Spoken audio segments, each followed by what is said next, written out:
Il dollaro sta crollando. Gli occhi sono tutti rivolti in questo periodo all'America, sia degli investitori sia delle persone comuni, per vedere che cosa succederà con le nuove politiche monetarie di Trump. In particolare gli occhi sono rivolti verso il dollaro. Il dollaro resisterà alla svalutazione monetaria che stiamo vedendo giorno dopo giorno, in confronto rispetto all'euro che ci mostra un dollaro che scende sempre di più.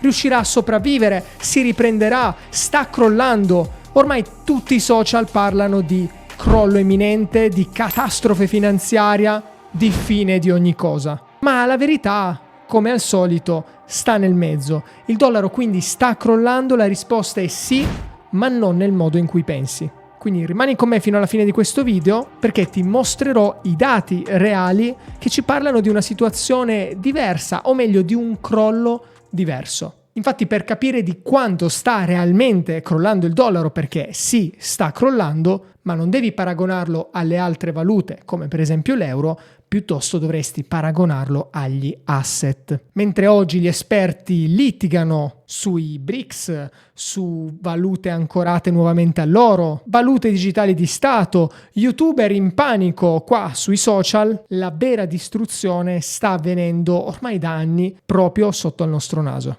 Come al solito, quindi, guardiamo ai dati, guardiamo la matematica dietro le cose, piuttosto che solo le chiacchiere. Facciamo quindi un salto nella storia. Dai un'occhiata a questa foto qui. Come puoi vedere, il costo di una casa era di $23.450 negli anni 70. La media in realtà si aggirava intorno ai $25.000. Oggi quella stessa casa costa più di $400.000. Quindi stiamo paragonando il dollaro agli asset, in questo caso asset immobiliari. L'oro, quindi ancora un altro asset, nel 1971 era prezzato a $35 l'oncia. Oggi, 2025, ha superato i $3.000 l'oncia. L'S&P 500, idem, ha surclassato il dollaro in ogni decade che si prenda in riferimento. Poi c'è Bitcoin, che negli ultimi 5 anni ha fatto il più 1000% rispetto al dollaro. Come puoi vedere, quindi negli ultimi anni hai perso oltre il 90% del tuo potere d'acquisto rispetto ai beni reali. Quindi negli ultimi 50 anni, se tu avessi avuto in portafoglio semplicemente dollari, oggi ti ritroveresti con un 90% del tuo potere d'acquisto in meno. E in 50 anni è veramente tanto. Ecco che cos'è la lenta erosione a cui stiamo assistendo. Non è questione di crollo immediato dei mercati, crollo del dollaro, fine del mondo. È una cosa estremamente sottile che continua costantemente. E so che cosa stai dicendo. Ma io tengo euro, che me frega a me del dollaro? Sbagliato. E tra poco ti spiegherò il perché. Prima torniamo però al nostro caso storico, quindi rimettiamo la foto, eccola qua. Abbiamo detto il costo di una nuova casa era di $23.450, ma quanto guadagnava in media una persona? Beh, una persona guadagnava in media $9.400 l'anno. Il costo di una nuova macchina? $3.450. Non vado avanti in questa foto, prendiamo solo questi 3 punti. Il prezzo di una casa, $23.450, le entrate medie, $9.400 annuali e infine il costo di una nuova macchina, $3.450. Negli anni 70 quindi le entrate medie erano di $9.400, oggi invece sono di $62.000. E allora ti ripropongo questa tabella dove facciamo un paragone del costo della vita degli anni 70 contro il 2024, gli ultimi dati aggiornati che ho trovato, perché il 2025 è ovviamente ancora in corso. Ho creato questa tabella in cui ti mostro proprio il rapporto, no, del costo della vita, cioè di come quello che guadagnavi fluiva nell'acquisto, per esempio, di una nuova macchina, di una nuova casa, in quanto tempo, quindi quanto stipendio ti serviva di fatto per acquistare questi asset, per acquistare questi beni. In questo modo noi riusciamo a capire veramente di quanto si è eroso il denaro, perché sì, si guadagnavano $9.400, perfetto, poi la casa costava $23.500, perfetto, oggi se ne guadagnano $60.000, la casa costa $400.000, ok, ma dobbiamo vedere le proporzioni. Quindi in questo esempio che cosa ho fatto? Ho ridotto, cioè tagliato a zero tutte le possibili spese, cioè prendiamo un caso assurdo che ovviamente ci semplifica la vita dal punto di vista dei calcoli, ma che non va a invalidare assolutamente quella che è la tesi, cioè della svalutazione monetaria. Anni 70, stipendio medio $9.400 annuali. Facciamo finta che questo stipendio rimanga totalmente inalterato. quindi non lo tocchi, lo metti interamente via per acquistare la tua casa. Bene, con $9.400 di stipendio medio annuale e un costo della casa di $23.450, ti servono, come puoi vedere, ben 2,49 anni per acquistare quella casa. Quindi di fatto in 2 anni e mezzo, negli anni 70, riuscivi a comprarti casa con 2 anni e mezzo di stipendio medio.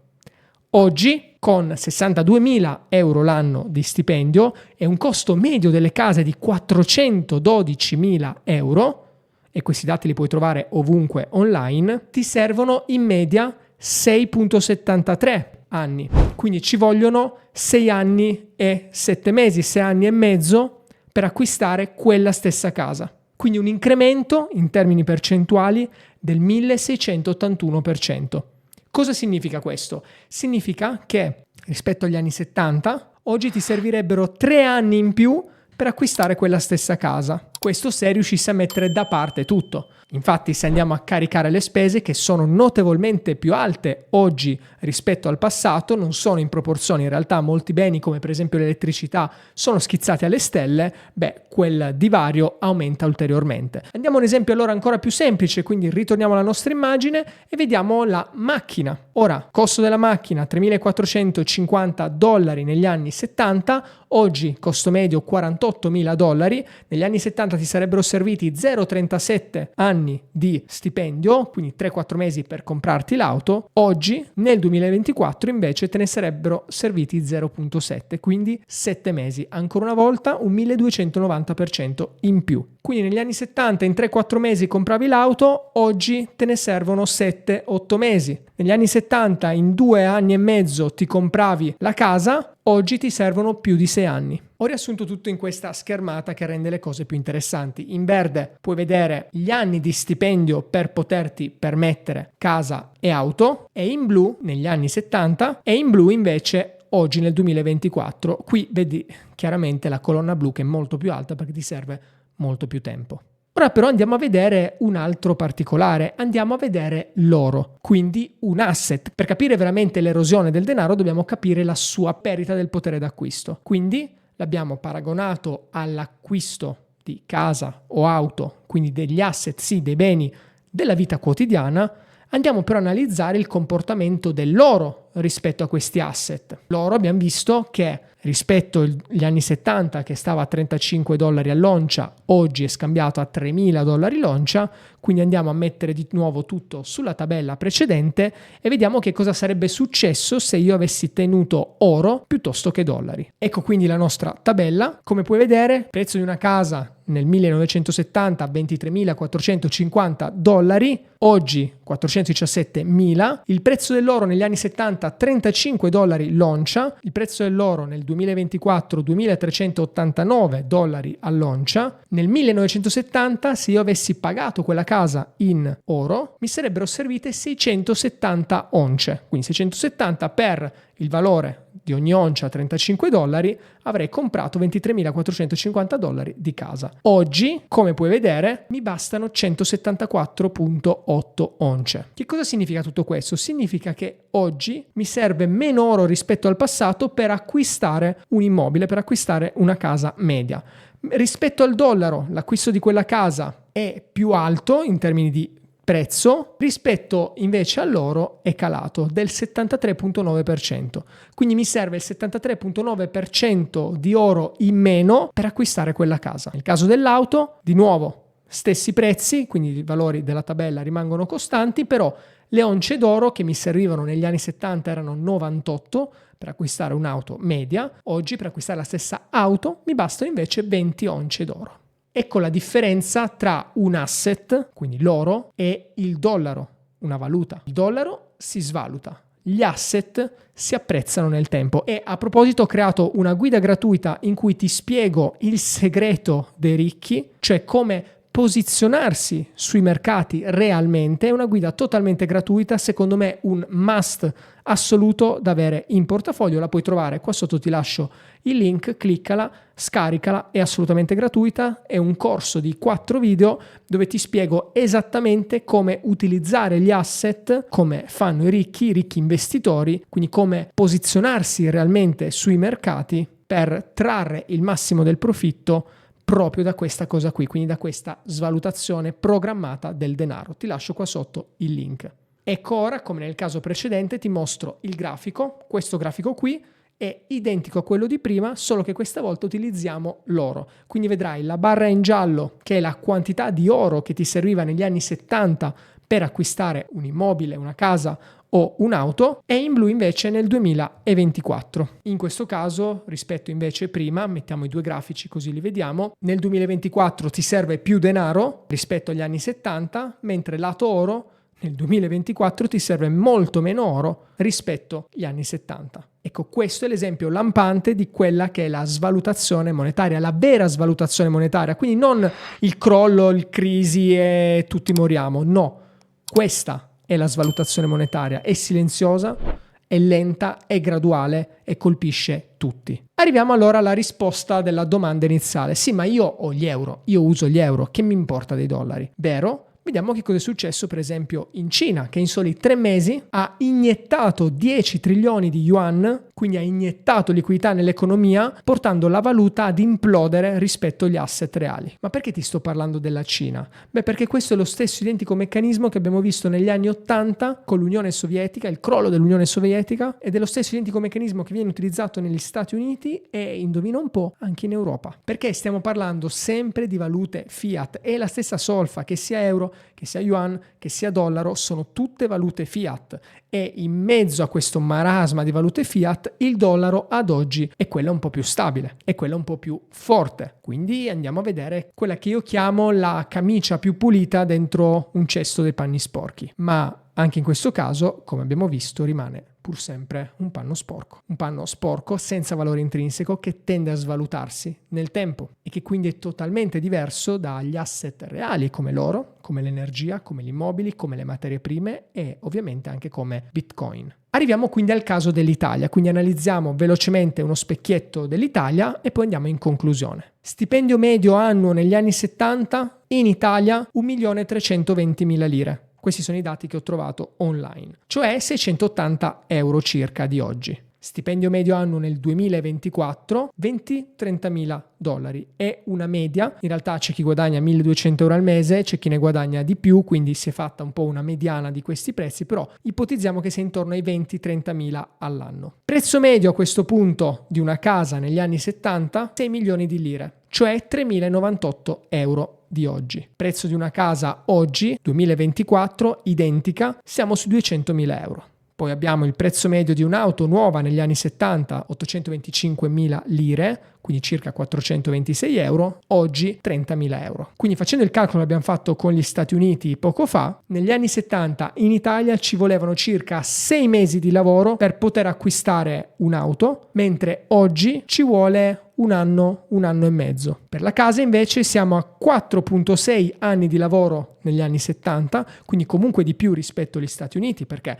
abbiamo sempre avuto degli stipendi più bassi, però comunque con 4 anni e mezzo, 5 anni di lavoro ti potevi permettere la casa, questo negli anni 70. Ovviamente sempre ipotizzando che si mettano da parte i soldi per intero e che quindi non ci siano spese e cose varie. È un caso assurdo, però come ho detto ci rende più semplice la matematica. Oggi per acquistare quella stessa casa ci vogliono oltre 10 anni, a parità di nuovo di costi. Poi in realtà sappiamo benissimo che molti muoiono oggi senza essere riusciti a comprare effettivamente la casa, quindi hanno un mutuo che magari passano agli eredi, mutui di 30-40 anni, quindi diventa molto più complesso semplicemente perché di mezzo ci sono anche i costi di vita. Come ho detto, io ho semplificato in modo da avere una matematica base, se no ci sono troppe variabili da andare a considerare. Quello che però possiamo concepire e comprendere, ed è molto semplice, ti basta guardare indietro, anni 70, i tuoi nonni, i tuoi genitori, bisnonni se sei giovanissimo, e pensa che la maggior parte di loro, anche con un lavoro modesto, avevano comunque una casa. Difficilmente si trova qualcuno che viveva in affitto allora,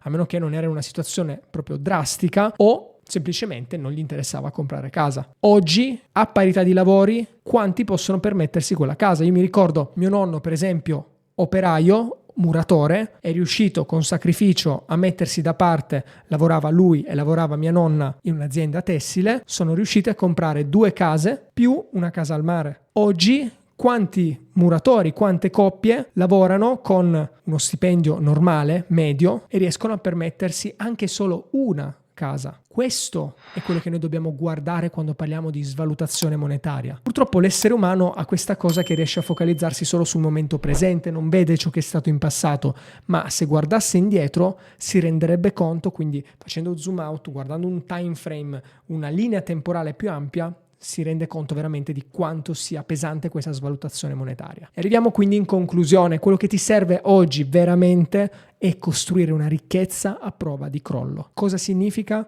Significa che se tu sai che le valute si svalutano perché sono programmate per svalutarsi, allora devi puntare su asset che non solo ti difendano da questa svalutazione, ma addirittura traggano beneficio. Quando le valute si svalutano, gli asset scarsi salgono. Quando i governi stampano, le materie prime si impennano. Quando i sistemi crollano, le imprese produttive si adattano e prosperano. Quando i mercati crollano, scendono, i flussi di cassa continuano comunque ad entrare. Ecco a che cosa devi puntare. I super ricchi, i grossi investitori. Io oggi non passo il tempo a chiedermi se il dollaro crollerà o meno, semplicemente perché la mia ricchezza non dipende da una singola valuta, non dipende dal dollaro, non dipende da un mercato, non dipende da un sistema, ma dipende da tutt'altro, come ti mostro appunto nella guida gratuita che ti ricordo puoi trovare qua sotto. Vediamo quindi il segreto delle aziende, degli imprenditori grossi.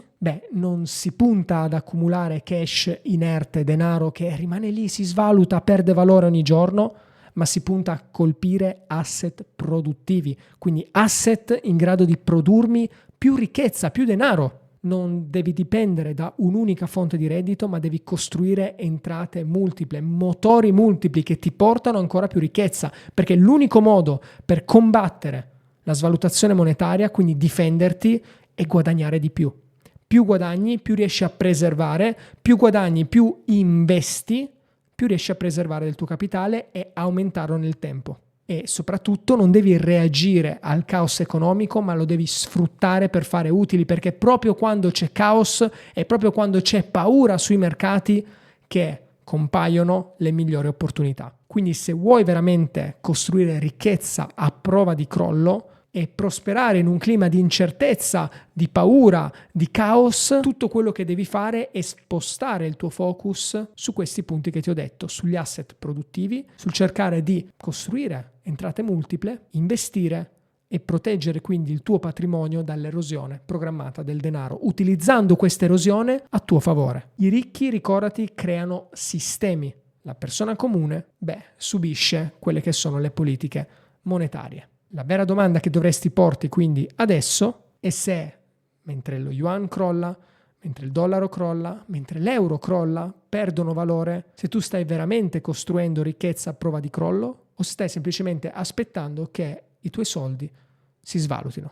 Ti ringrazio per essere stato qui con me. Ti basta cliccare sull'immagine che compare qua per accedere e scaricare la tua guida gratuita. Mi raccomando, non farti cogliere impreparato. La svalutazione è la cosa più sicura che abbiamo in questo mondo economico e questa è la cattiva notizia. La buona notizia è che puoi proteggerti e prosperare.